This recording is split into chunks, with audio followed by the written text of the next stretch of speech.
Liss. The name of the program is The Way to Go. I invite you to join me as we explore places to go and things to do each week at this time. We're going behind the scenes a little bit today at one of my favorite places, the Westchester Broadway Theater.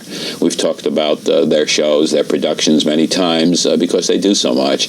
We're going behind the scenes. There's a lot that's going on that's not on the stage that maybe even doesn't affect what's going on the stage. My guests today are Alan Gruet, who is the Director of Public Relations at the Westchester Broadway Theater, and Kathleen Conroy, who is the Director of Group Sales. And I welcome you both to the program. It's good to see you again and to talk about some of the things that are going on. Reading over your schedule and your program for the months ahead, I see a very ambitious program.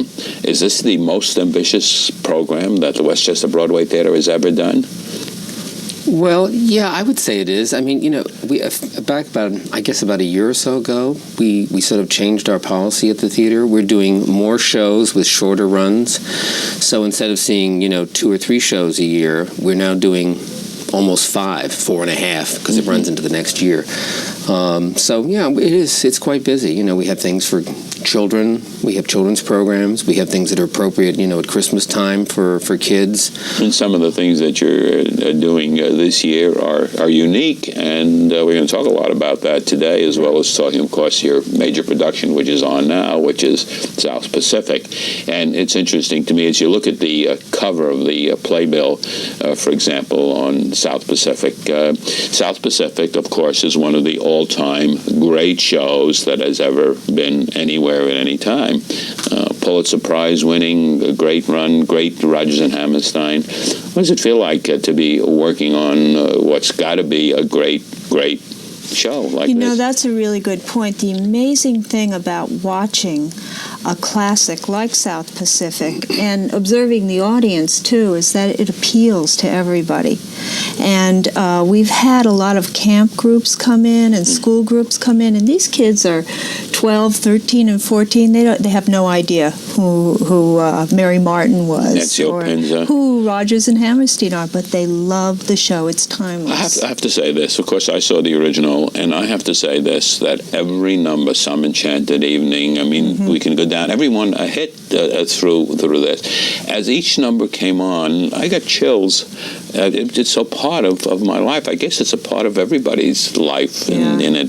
The story, of course, of the planter and the nurse, the Navy nurse. And I know that as I watched rehearsal, and I realized that I knew every song from the show. I knew all the lyrics. And I think that's something that you'll find with the musicals that were written during the heyday of musical theater, is that every song was just fabulous, and you remember it. It isn't sort of built around one song the way a lot of the modern musicals are. The kids will probably not necessarily be able to identify the show because of the time it was done. It opened in 1949, but unbeknownst to them, there's no way that they couldn't have heard some of the songs. Because they're playing all the time. I just was the other day, I was listening on the radio and somebody was singing a rendition of one of the songs. Younger Than Springtime. But it was totally different from the way it was done originally in the show. That man right. I can't keep. They keep running through me. I'm going to watch that man right. But basically, and you did bring along some photos, and we'll spend some time on South Pacific. But I do want to talk about some of the other things that's happening. But basically, it's the story of these two people. We have a wonderful picture of the two of them. Who are they, and what's taking place? Well, this is Emile Debec. He's the French planter, and he lives there. And this is Nellie Forbush, who is a young woman who's a nurse from Arkansas. And it's about their romantic involvement. And her problem in dealing with the romantic involvement, she's from an American background, and the planter was previously married to a Polynesian woman, and he has 2 children. Which she doesn't know about. Which she doesn't know about initially, and she finds out in the course of things, and it's how she deals with it, and her background. So the play has something to say even today about prejudice, which is certainly a current theme in our society. You got to be taught to. And then there's a parallel to these two. There's a younger couple who is Cable, Lieutenant Cable, and his involvement with a young Polynesian woman by the name of Liat. And so it's the two stories running side by side. Plus, there's a lot of humor in it. I mean, there's the antics of this Navy Seabees named Billis. Sergeant Billis. Sergeant Billis. He is so funny. Very funny part. And then, of course, there's Bloody Mary, who's the mother of Liat. Now, let's talk about Sergeant Billis a little bit.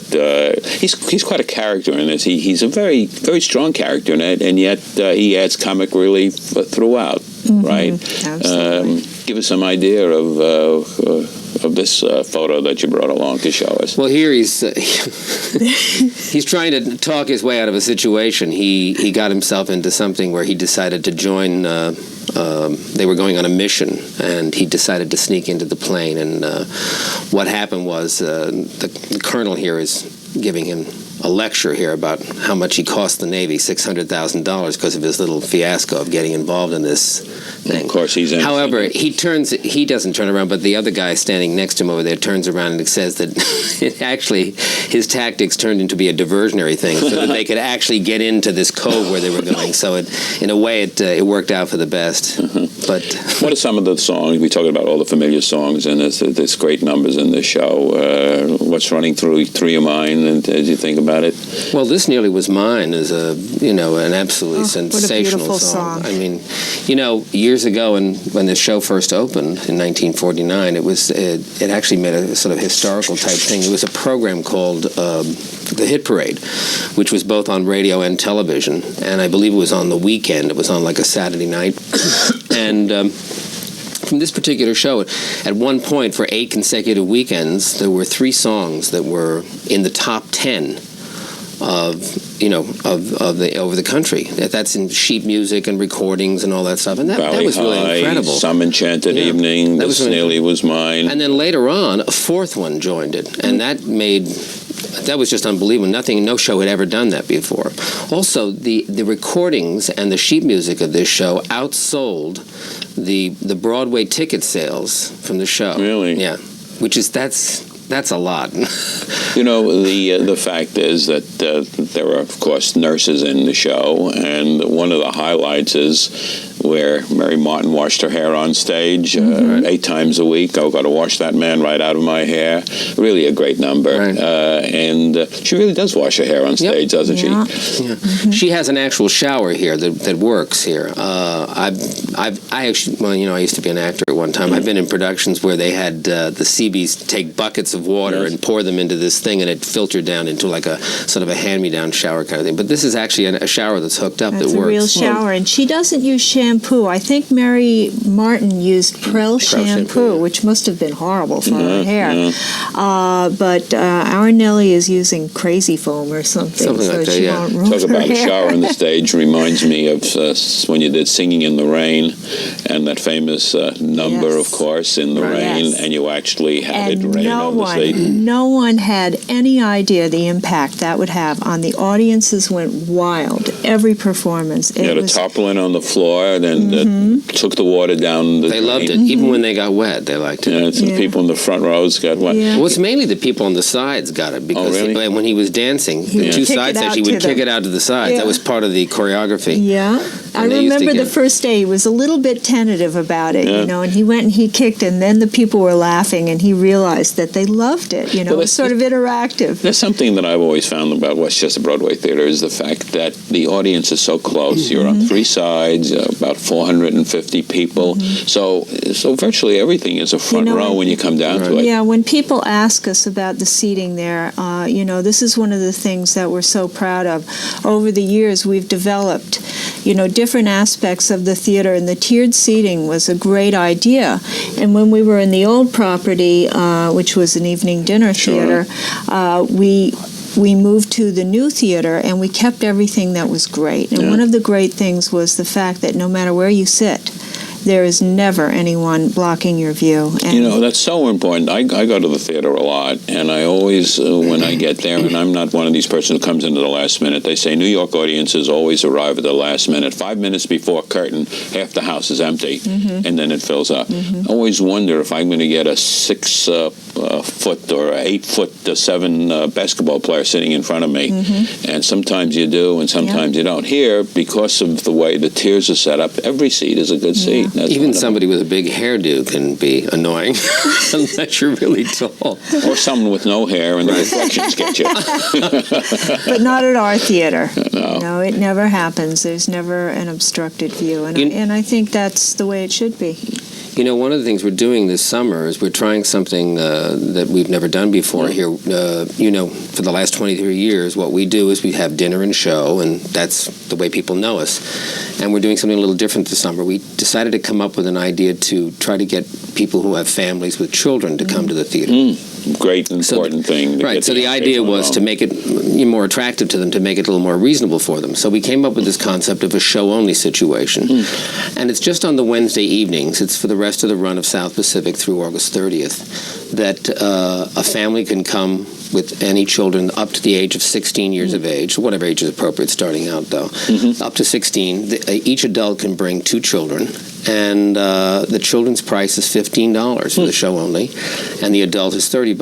No food. No food. However, there is food. There's a la carte items that they can purchase there, but there's no prefix dinner like what we usually have. I mean, it's not very inexpensive then, and a great way to introduce children, and also for adults without children who certainly. I mean, when you think about it, when you're getting dinner, a served dinner, and a show for the price with no transportation, no parking to worry about, I mean, it's a great buy.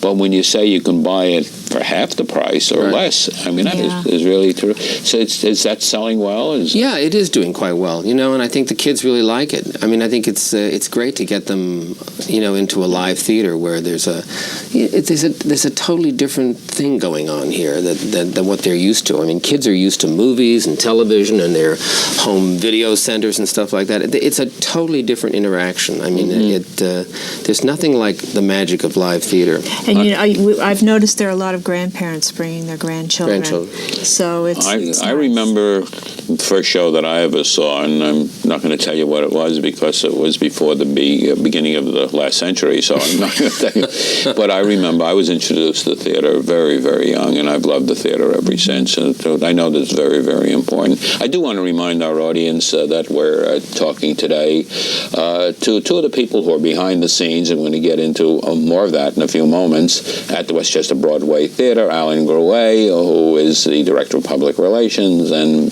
Kathy Conroy, who heads up the group sales. I do want to talk, Kathy, about group sales. There always seems to be people at the Westchester Broadway Theater who are celebrating something.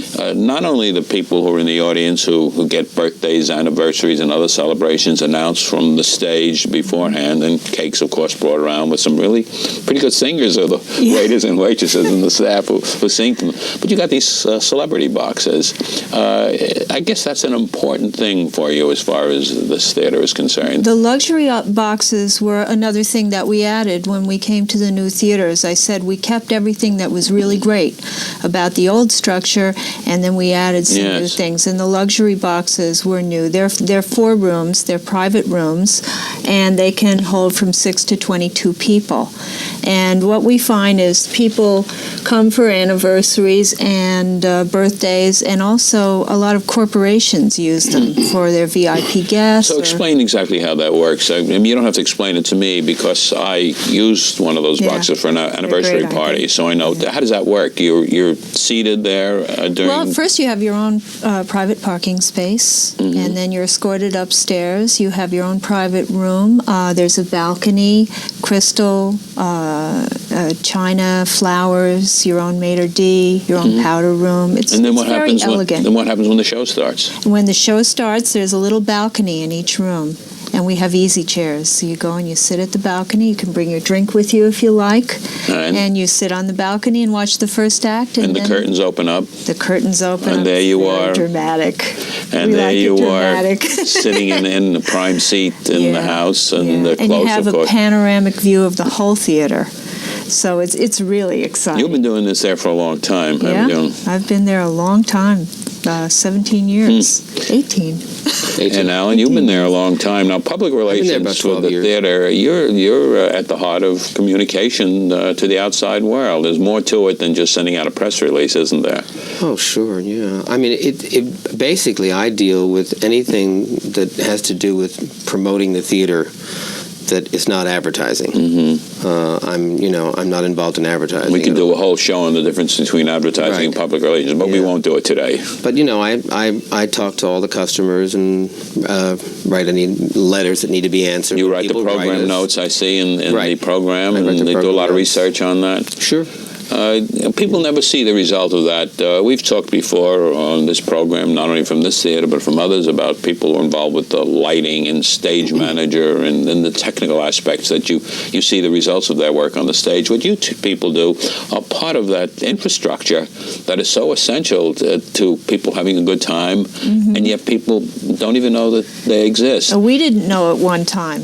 Alan and I were both professional actors in our early careers, and I know I had no idea. I just thought the audience sort of appeared. They were there for me.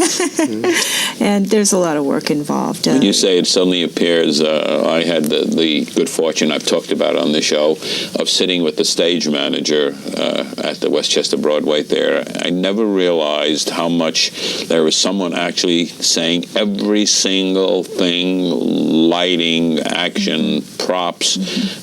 It's unbelievable that everything is exactly as it should be, and everybody is doing exactly what they're supposed to do at any given moment, and someone is calling all of those. Sure, absolutely. Yeah. Timing is everything. And, aside from doing the musicals and the other shows, we do meetings for large corporations like IBM and take over the whole Chrysler. theater? They buy the whole theater. And one of the things that I talk to the executives about is the fact that we are used to doing everything very precisely, and that if we say something's going to start at 8:05, it will start at 8:05 because that's the nature of theater.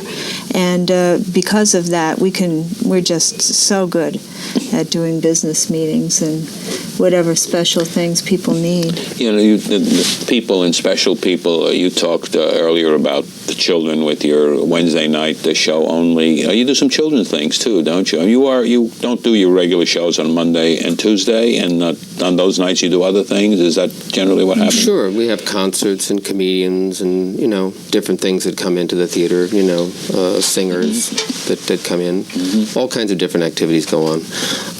On Saturdays, during the holiday seasons, we have shows directly for children, just a show-only type thing. Magic shows. But we also do our annual Christmas show, and, this year we're doing the Christmas Voyager. It's a 3-week period where West Side Story, which will be running at that time slot, will take a breather, and the Christmas Voyager will come in for 3 weeks, and this is definitely geared for children, families the to whole come to the theater. family. The whole family. It's a terrific show. There's laser effects and beautiful Christmas We'll have to get music. into more of that as we get closer to Christmas. On that, you mentioned West Side Story. What else is coming up, Alan? Well, after South Pacific, which closes on August 30th, we have Man for La Mancha will be here for 9 weeks. That's coming in September 4th and running through November 1st. And then I believe November 6th we open West Side, and that runs until the 7th of December when we take the 3-week break. And then we pick West Side up immediately, sort of, I guess, right after Christmas, like the 29th or the 30th. 30th of December. Right, and that plays through, I believe, 14th. Valentine's Day, 14th. But it's interesting. They say that a hit show is one where you walk out humming the music. In all of these shows, you walk in humming the music. You walk in humming it. They're so familiar to you. And you West walk out, Side too. Story, as a matter of fact, we just said it's going to end February 14th, but we've been talking to the producers, and the advance sales are are just coming in like crazy. Right. So we may have to extend it. Yeah. Yeah. Do people want to see it? So Not for a great amount of time, but Maybe a short weeks. extension. We'll see. Well, one of the things that's so important is you have so many people who see every show, and the longer you run a show, the less you have an opportunity for those people to come back because they want to see another show. So those shorter runs, which you're doing now, are really very important to Right. that. I know that. This is a good opportunity to talk about what telephone number people should call if they want information about the current run and future shows and what's happening. Why don't we give that number now? Hit it. Well, Okay. the box office phone is 592-2222. Really hard number. Boy, that is And difficult. group sales, just add a 5 on to the end. To that. 592-2225 for group sales. Of course, 914 numbers. Absolutely. And that. The thing about, to get back to the group thing before, like Kathleen said, I always knew that there was a box office and there was ticket sales and everything like that, but I never really thought about the fact that why theaters stay in business. And one of the reasons why we've been in business so long is because of the group sales. A theater cannot exist without groups. Really? When this theater opened in 1974, there were probably 100 equity dinner theaters around the country. Yeah. There are now 10 throughout the country, professional ones. There are lots of other, what they call non-union ones, but Right. I don't know how many there are of those, but there are like 10 left. And the reason we've survived is because of the group, the group sales. Well, no, I think it's more than that. Maybe from a business viewpoint, you understand that is the basis and the bread and butter. Oh, yeah, I'm not saying it's the only But dinner theater, for a lot of people, has something that they look down on. And they look down upon it because it wasn't theater. But what a lot of people don't know is that you produce every show for this theater. This is not just a roadshow company coming in. Right. And this is like we cast the shows, we select the directors, the musical directors, the costume designers, any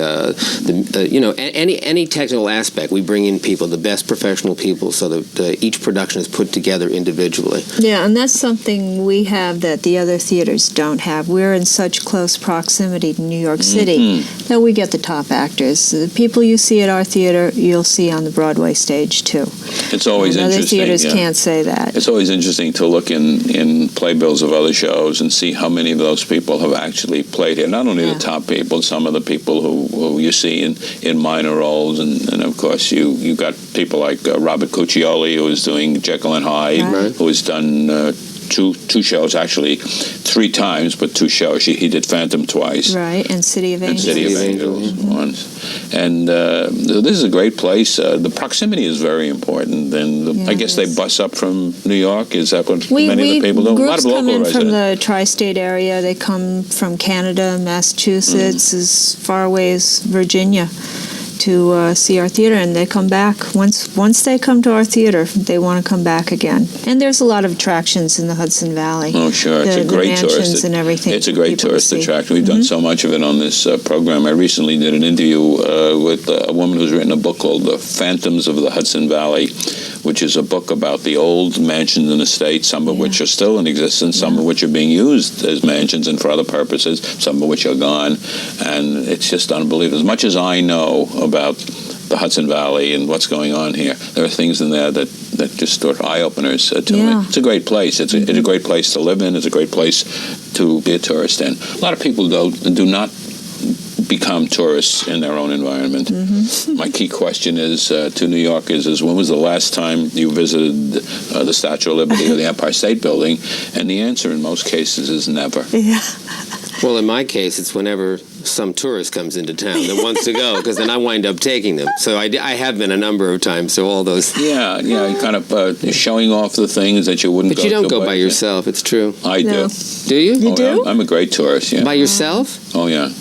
Oh, I do more things than that. This program does not bring me to do these things. This program is an outgrowth of the things that I do. Yeah. I say people come from all over the world to visit the New York area. And yet, a lot of people don't realize that you can be a tourist within 10 or 15 miles of your own home, and there's so much to do. But enough about tourism, more about the Westchester Broadway Theater. When you take a show like the next one that's coming up, and you talk about West Side Story, that must be difficult to cast. It's difficult because people have identified so much with the Broadway show first, and then the movie, which was as good, if not better, than on stage, which doesn't happen too often in the theater. Is it hard to find good people to do a show like this? No, I don't think it is. I mean, I think, there are a lot of talented young people in New York to select from. There's a great pool, Occasionally you get stuck for looking for a specific role sometimes, because when you audition people, not every time you pick somebody does it work out. People don't realize this, but, when you're making a selection, you don't just choose one person, because you'd be in serious trouble. No, I didn't know that. You never do that. Behind the scenes. You have to have a backup and a backup and a backup. This is not just an understudy now. No. You're talking about, and when you're casting a show, you need to have 3 or 4 choices, because the first choice may not work out. And the first choice is not always the best choice. And the first choice, people don't realize this, the first choice is not always the person who gets the part. That's a really, because it happened with us on Fiddler. We selected a man who had not initially auditioned for us. We auditioned other people. I was at the auditions, and I auditioned with people that I knew, actors I knew, Jerry Jarrett, people who were really good tevias. But we wound up using somebody who, in my estimation, was terrific. Nobody could beat him, and he's local. Yes. And you know who I'm talking about, Sure. Mike Burston. Sure. But he was not, and I don't mean to say this is a bad thing. It's not a negative to say that he wasn't the first choice. He's the person who got the part. And also that's what counts. And it happened that something else, a movie may come along or something like that. Absolutely. And the person who we originally chose may not be available. Well, that's what I mean. Yeah, and there's an art to casting, too, because we know in the business that some people do a great audition. And then when they get out on the stage, it's not the same. I've sat in on some of the auditions, and these people are so talented as they come up there, and yet they're not exactly right. It's amazing. And there's so much talent that you see, and you have to make a very, very difficult choice when it comes down to it. People don't realize they go there to eat and to be entertained, or maybe to be entertained and eat secondarily. I believe that's the way they do it. Let's give the telephone number once again for more information. There's so much to talk about and so little time to talk about it. So why don't you do the number this time, if you can remember it. Sure. The box office number is 592-2222 in the 914 area code. And you can get all sorts of information there. Absolutely. And there's a group sales number, which you just add a 5 at the end. 2225. Right. And what we've added up to is the end of the program, because we've run out of time. And I really thank you both very much for coming here. It's always good to see you again and to talk about the Westchester Broadway Theater. My guests today are Alan Gruet and Kathy Conroy, both of the Westchester Broadway Theater, South Pacific there currently. Great thing is coming up, as I always say on this show, and I really mean it when I talk about the Westchester Broadway Theater. This is Norman Liss. The name of the program is The Way to Go, and until next time, enjoy yourself.